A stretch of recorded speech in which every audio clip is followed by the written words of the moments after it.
La nuit était tombée sur Paris, enveloppant la ville lumière d'un voile de mystère.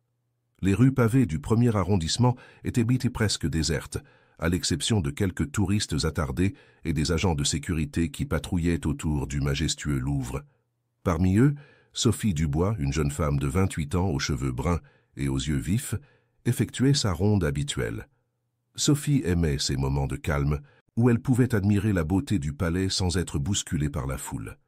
Elle connaissait chaque recoin, chaque ombre de ce lieu chargé d'histoire. Pourtant, ce soir-là, quelque chose semblait différent. Une tension inhabituelle flottait dans l'air, comme si les murs eux-mêmes retenaient leur souffle. Alors qu'elle s'approchait de l'aile de non, Sophie entendit un bruit léger, presque imperceptible. Elle s'arrêta net, tous ses sens en alerte. Le son venait de la salle où était exposée la Joconde, le joyau du musée. Son cœur se mit à battre plus vite. Elle savait que personne n'était censé se trouver là à cette heure. Avec précaution, Sophie s'avança vers la porte. Elle posa sa main sur la poignée, hésitant un instant avant de la tourner doucement. La porte s'ouvrit sans un bruit, révélant la pénombre de la salle. À première vue, tout semblait normal. La Joconde trônait toujours à sa place, son sourire énigmatique intact. Sophie balaya la pièce du regard, cherchant la source du bruit qu'elle avait entendu. C'est alors qu'elle le vit, un reflet, à peine visible, sur le sol près du tableau. Elle s'approcha lentement et découvrit avec stupeur un minuscule éclat de verre.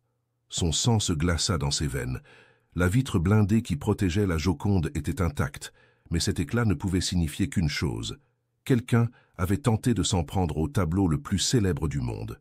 Sans perdre un instant, Sophie activa son talkie-walkie. Code rouge dans la salle de la Joconde. Je répète, code rouge. Besoin de renfort immédiatement. Sa voix, habituellement calme et posée, trahissait son anxiété. En quelques minutes, la salle fut envahie par une équipe de sécurité renforcée. Les lumières s'allumèrent, révélant chaque détail de la pièce. Sophie expliqua sa découverte au chef de la sécurité, un homme imposant nommé Jean Martel. « Mademoiselle Dubois, êtes-vous certaine de ce que vous avancez ?» demanda Martel, son front plissé par l'inquiétude. « Absolument, monsieur. L'éclat de verre est là, juste devant le tableau. » Martel s'agenouilla pour examiner la preuve. Son visage s'assombrit. « Bon sang, c'est du sérieux. Nous devons prévenir la direction et la police immédiatement. » Dans l'heure qui suivit, le Louvre se transforma en une ruche bourdonnante d'activités. Des policiers en civil arrivèrent, suivis de près par le conservateur en chef du musée, Antoine Lefebvre. Ce dernier, un homme d'une cinquantaine d'années au visage creusé par les années de travail acharné, semblait avoir vieilli de 10 ans, en l'espace de quelques minutes. « Comment est-ce possible ?» murmura-t-il, les yeux rivés sur la Joconde. « Nos systèmes de sécurité sont les plus sophistiqués au monde. » Un jeune inspecteur de police, Marc Rousseau, prit la parole. « Monsieur Lefebvre, nous aurons besoin d'accéder à toutes vos caméras de surveillance. Chaque seconde de vidéo des dernières 24 heures doit être analysée. » Lefebvre acquiesça encore sous le choc. « Bien sûr, tout ce dont vous avez besoin, mais je vous en prie, la discrétion est de mise. Si la presse apprenait qu'on a tenté de voler la Joconde, nous ferons de notre mieux, » assura Rousseau. « Mais vous devez comprendre que cette affaire pourrait avoir des ramifications importantes. Nous ne pouvons rien garantir. » Sophie, qui avait assisté à toute la scène, sentit un frisson lui parcourir l'échine. Elle avait toujours rêvé de vivre une grande aventure, mais maintenant qu'elle se trouvait au cœur d'un mystère digne des plus grands romans policiers, elle n'était plus sûre de le vouloir. L'inspecteur Rousseau s'approcha d'elle. « Mademoiselle Dubois, c'est bien ça. J'aurais besoin de votre témoignage complet. Pouvez-vous me suivre, s'il vous plaît ?» Sophie hocha la tête et suivit l'inspecteur dans une petite salle adjacente. Pendant plus d'1 heure, elle raconta en détail tout ce qu'elle avait vu et entendu cette nuit-là. Rousseau l'écoutait attentivement, prenant des notes dans un petit carnet. « Une dernière chose, mademoiselle Dubois, » dit-il alors qu'il terminait l'entretien. « Avez-vous remarqué quoi que ce soit d'inhabituel ces derniers jours? Des visiteurs suspects, des comportements étranges de la part de vos collègues ?» Sophie réfléchit un moment. « Rien ne me vient à l'esprit, mais... Attendez. » Son visage s'illumina soudain. « Il y a 3 jours, j'ai surpris une conversation entre 2 hommes près de la sortie de secours. Ils parlaient à voix basse, et quand ils m'ont vu, ils se sont tus immédiatement. Sur le moment, je n'y ai pas prêté attention. Mais maintenant, Rousseau se pencha en avant, intrigué. « Pouvez-vous me décrire ces hommes ?» L'un d'eux était grand, blond, avec une cicatrice sur la joue gauche. L'autre était plus petit, brun, et portait des lunettes de soleil, à l'intérieur du musée, ce qui m'avait paru étrange. L'inspecteur nota frénétiquement ces détails. « C'est excellent, mademoiselle Dubois. Ces informations pourraient être cruciales pour notre enquête. » Alors qu'ils sortèrent de la salle, Sophie fut frappée par l'agitation qui régnait dans le musée. Des équipes de techniciens installaient de nouveaux systèmes de sécurité, tandis que des policiers interrogèrent le personnel. L'atmosphère était électrique, chargée de tension et d'anticipation. Antoine Lefebvre s'approcha d'eux, le visage grave. « Inspecteur, nous avons un problème. Les médias sont au courant. Je viens de recevoir un appel d'un journaliste du Figaro qui pose des questions sur une tentative de vol au Louvre. » Rousseau jura entre ses dents. « Comment est-ce possible ? Nous n'avons informé personne en dehors du musée et de la police. »« Il doit y avoir une fuite, » murmura Sophie, réalisant soudain l'ampleur de la situation. L'inspecteur se tourna vers elle. « Mademoiselle Dubois, je vais avoir besoin de votre aide. Vous connaissez ce musée mieux que quiconque. J'ai le sentiment que vous pourriez être un atout précieux pour cette enquête. » Sophie sentit son cœur s'accélérer. Elle savait que sa vie allait changer à partir de cet instant. « Je ferai tout ce que je peux pour aider, inspecteur. » Lefebvre intervint. « Mais elle n'est pas formée pour ce genre de choses. C'est une simple agent de sécurité. »« Une simple agent de sécurité qui a peut-être empêché le vol du siècle ?» rétorqua Rousseau. « Je fais confiance à mon instinct, et mon instinct me dit que mademoiselle Dubois sera cruciale pour résoudre cette affaire. » Alors que le soleil se levait sur Paris, illuminant la pyramide du Louvre, Sophie réalisa que sa vie venait de basculer. Elle était désormais au cœur d'une enquête qui allait secouer le monde de l'art et peut-être même révéler des secrets enfouis depuis des siècles. Le mystère de la Joconde ne faisait que commencer, et Sophie Dubois était déterminée à découvrir la vérité, quoi qu'il en coûte. Les jours qui suivirent la découverte de Sophie furent un tourbillon d'activités frénétiques. Le Louvre était devenu le centre d'attention du monde entier. Les médias campant jour et nuit devant ses portes, avides de la moindre information sur ce qu'on appelait déjà l'affaire du siècle. Sophie, quant à elle, se retrouvait propulsée au cœur de l'enquête.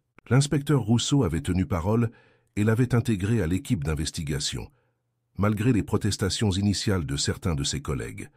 Sa connaissance approfondie du musée et son œil attentif s'étaient déjà révélés précieux à plusieurs reprises. Un matin, alors que le soleil se levait à peine sur la ville, Sophie fut convoquée dans une salle de réunion improvisée au sein du musée. L'inspecteur Rousseau l'attendait, accompagné d'Antoine Lefebvre et d'une femme qu'elle n'avait jamais vue auparavant. « Sophie, je vous présente le professeur Élise Mercier », annonça Rousseau. Elle est experte en histoire de l'art et spécialiste de Léonard de Vinci. Élise Mercier était une femme d'une soixantaine d'années, aux cheveux gris coupés courts et aux yeux perçants derrière des lunettes à monture épaisse. Elle salua Sophie d'un hochement de tête. « Mademoiselle Dubois » dit-elle d'une voix calme mais autoritaire. « J'ai entendu parler de votre découverte. C'est intriguant. » Sophie se sentit immédiatement mise à l'épreuve par le regard scrutateur de la professeure. « Merci, madame. J'essaie simplement d'aider comme je peux. » Rousseau prit la parole. « Nous avons fait des progrès dans l'enquête. Les analyses des caméras de surveillance ont révélé quelque chose d'étrange. » Il alluma un écran sur le mur, montrant une séquence vidéo de la salle de la Joconde. « Regardez attentivement, » dit-il en pointant du doigt. Sur l'écran, tout semblait normal. Des visiteurs défilaient devant le célèbre tableau, prenant des photos, s'extasiant. Puis, pendant une fraction de seconde, l'image sembla vaciller. « Vous l'avez vu ?» demanda Rousseau. Sophie fronça les sourcils. « On dirait un bug. »« Exactement, » confirma l'inspecteur. « Mais ce n'est pas un simple bug technique.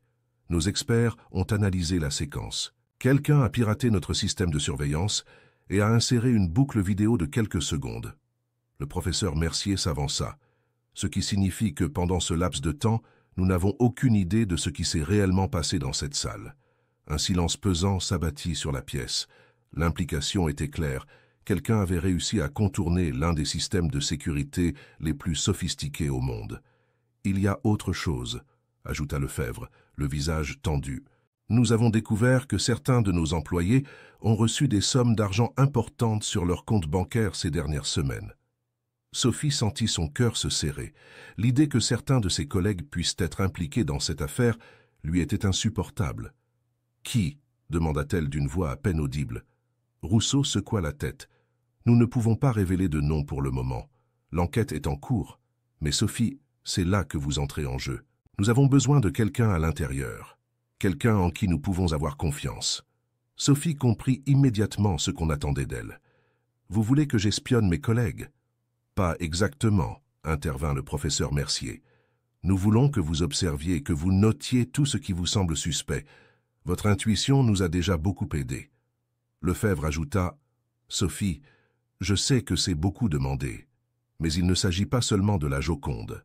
Si des membres de notre personnel sont impliqués dans un réseau criminel, cela pourrait mettre en danger l'ensemble de nos collections. » Sophie prit une profonde inspiration. Elle savait que sa décision allait changer le cours de sa vie. « D'accord, » dit-elle finalement, « je le ferai. » Les jours suivants furent une épreuve pour Sophie. Chaque interaction avec ses collègues était désormais teintée de suspicion. Elle observait, écoutait, notait mentalement le moindre détail qui pourrait sembler hors de l'ordinaire. Un soir, alors qu'elle effectuait sa ronde habituelle, Sophie remarqua une ombre furtive près de la réserve du musée. Intriguée, elle s'approcha silencieusement. À sa grande surprise, elle reconnut Jean Martel, le chef de la sécurité, en grande conversation avec un homme qu'elle n'avait jamais vu auparavant. Sophie se dissimula derrière une colonne, tendant l'oreille pour essayer de saisir des bribes de conversation. « Le temps presse, » disait l'inconnu d'une voix basse et pressante. « Nos clients s'impatientent. »« Je fais ce que je peux, » répondit Martel, visiblement nerveux. « Mais avec toute cette agitation autour de la Joconde, c'est devenu presque impossible. »« Trouve une solution, » trancha l'homme, « ou tu sais ce qui arrivera. » Le cœur de Sophie battait à tout rompre. Elle venait de surprendre une conversation qui confirmait ses pires craintes. Jean Martel. L'homme en qui elle avait toujours eu confiance était impliqué dans quelque chose de louche. Alors qu'elle s'apprêtait à rebrousser chemin pour informer Rousseau, Sophie fit un faux pas. Le bruit, bien que léger, résonna dans le couloir silencieux. « Qui est là ?» lança Martel, alerte. Sophie se figea, retenant son souffle. Elle entendit des pas se rapprocher de sa cachette. Dans un éclair de lucidité, elle sortit son téléphone et fit semblant de répondre à un appel. « Oui, allô ?» dit-elle à voix haute, sortant de derrière la colonne comme si de rien n'était.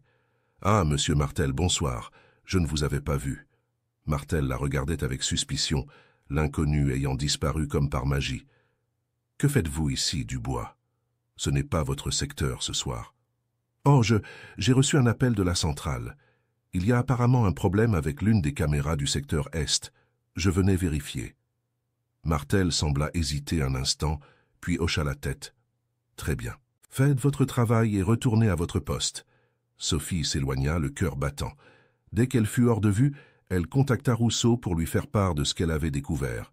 Le lendemain matin, l'inspecteur convoqua une réunion d'urgence. Sophie, le professeur Mercier et Antoine Lefebvre étaient présents. « Ce que vous avez entendu est crucial, Sophie, » déclara Rousseau. « Nous soupçonnions depuis un moment que quelqu'un de haut placé dans la hiérarchie du musée était impliqué, mais nous n'avions aucune preuve. »« Que faisons-nous maintenant ?» demanda Lefebvre, visiblement secoué par la nouvelle. Le professeur Mercier prit la parole. « J'ai une théorie. Ce n'est pas la première fois que la Joconde est au centre d'une controverse. En 1911, le tableau a été volé et est resté disparu pendant 2 ans. »« Oui, je connais cette histoire, » dit Sophie. « Mais quel rapport avec notre situation actuelle ?»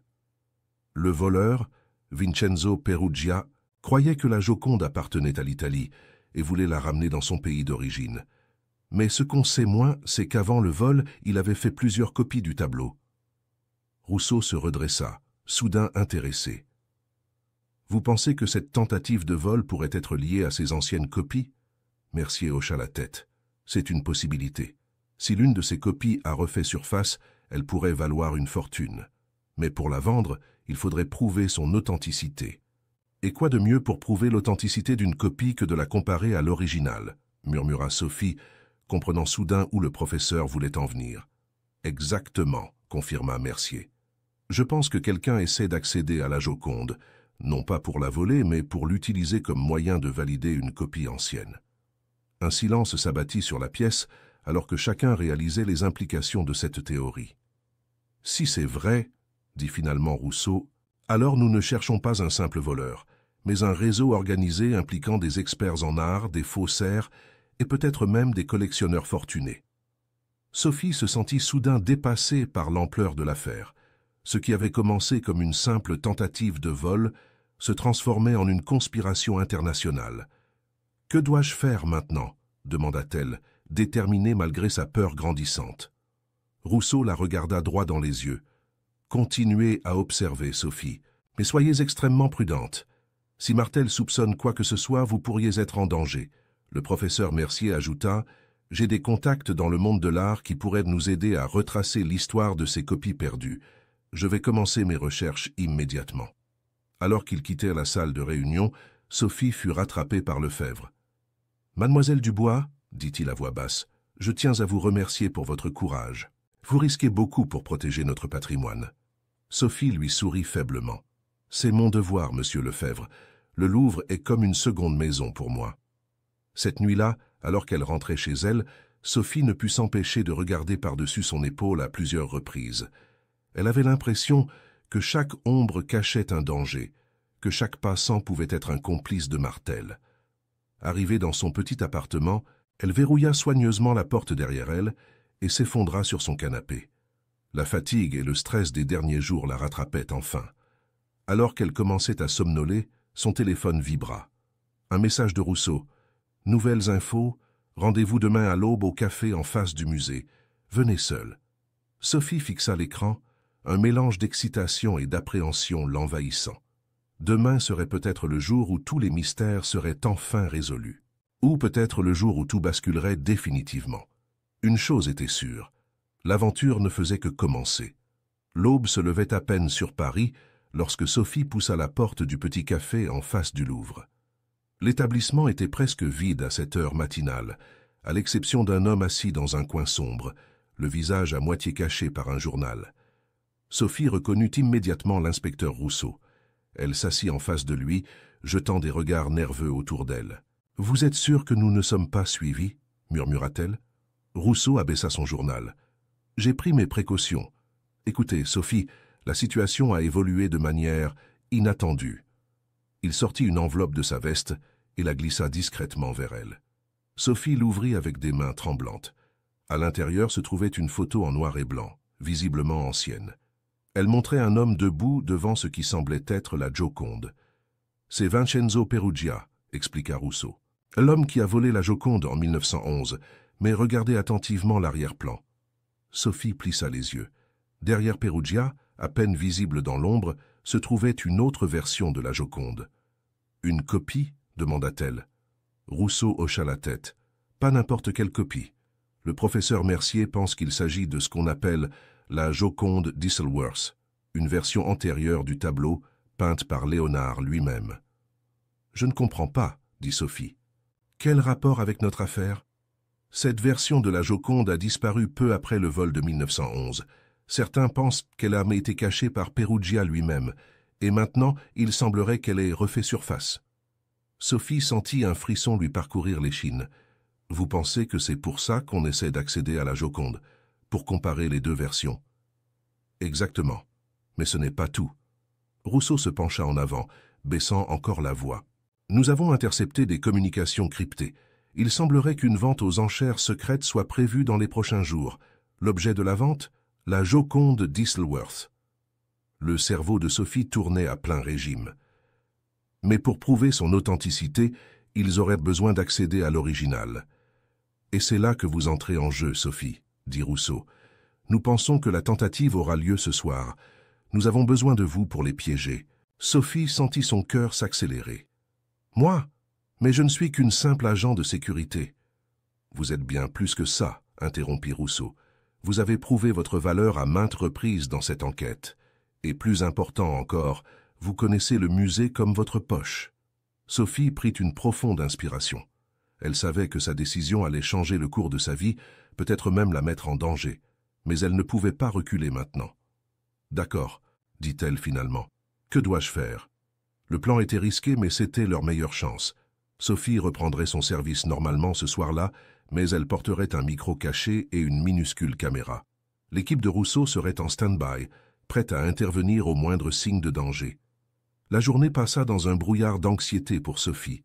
Chaque regard, chaque geste de ses collègues lui semblait suspect. Lorsque le soir tomba enfin, elle était à fleur de peau. Elle commença sa ronde habituelle, le cœur battant la chamade. Tout semblait normal, presque trop normal. Puis, alors qu'elle approchait de la salle de la Joconde, elle entendit des voix étouffées. Avec précaution, Sophie s'approcha de la porte entr'ouverte. À l'intérieur, elle vit Jean Martel en grande conversation avec deux hommes qu'elle ne connaissait pas. L'un d'eux tenait ce qui ressemblait à un appareil de haute technologie. « Dépêchez-vous », disait Martel, visiblement nerveux. « Nous n'avons que quelques minutes avant la prochaine ronde. » Sophie retint son souffle. C'était le moment. Elle activa discrètement son micro et murmura le code convenu avec Rousseau. Soudain, l'un des hommes se retourna brusquement. « On nous observe !» cria-t-il. Tout se passa très vite. Sophie tenta de fuir, mais Martel fut plus rapide. Il l'attrapa par le bras et la tira violemment dans la salle. « Sophie !» dit-il, les yeux écarquillés par la surprise, puis assombris par la colère. « J'aurais dû me douter que tu étais impliqué. »« Jean, ce n'est pas ce que tu crois, » commença Sophie, cherchant désespérément une issue. Mais Martel ne l'écoutait pas. Il fit un signe à l'un des hommes qui sortit un pistolet. Sophie sentit la panique l'envahir. Où était Rousseau? Le plan avait-il échoué? C'est alors qu'une voix retentit dans les haut-parleurs du musée. « Ici l'inspecteur Rousseau. Le bâtiment est cerné. Rendez-vous immédiatement. » La confusion qui s'ensuivit donna à Sophie l'opportunité dont elle avait besoin. D'un geste rapide, elle se dégagea de l'emprise de Martel et courut vers la sortie. Derrière elle, elle entendit des cris et le bruit de la lutte. Sophie courut à travers les couloirs du Louvre, son cœur battant si fort qu'elle avait l'impression qu'il allait exploser. Elle entendait des pas derrière elle, se rapprochant dangereusement.